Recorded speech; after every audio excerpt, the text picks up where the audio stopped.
Hello everyone, welcome to another video. So in today's video I'll be showing you where your front windshield wiper fuse is located.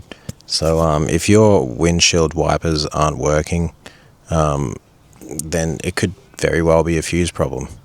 If it's not a fuse problem, then it's probably the motor's burnt out or something else is wrong, or you've got an electrical connection issue.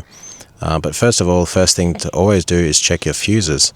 Okay, so in this Honda 2000, I think in 2004, something like that, Honda DC5 or Acura RSX, Type R, Type S, whatever. This is where your fuse is going to be located.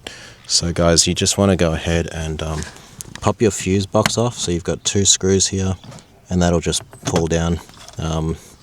It's labeled as fuse for reference. Just turn this around, and I'm going to go ahead, zoom in. Okay, it is next to your indicators. Okay, it's the middle row. It's a 20 amp fuse, and I believe it's going to be very easy to find. Okay, so we're just going to go ahead. We're going to go underneath the car, just up underneath your driver's side. So we're going to go up underneath here. Okay, and then up here we have a bunch of fuses. So I've set the autofocus. We're going to go here, we're going to zoom in, and right there at the corner we have a 20 amp fuse.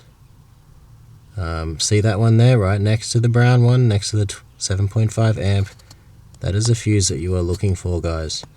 Okay, so I'm going to use my little pointer to show you which one exactly. It is this one. That is the fuse that you might need to replace to fix your windshield wipers not working. Okay, guys? Alright, so I hope this video helped. And yeah, I'll see you guys in another video. Alright, peace out. Like and subscribe if you wish. Peace.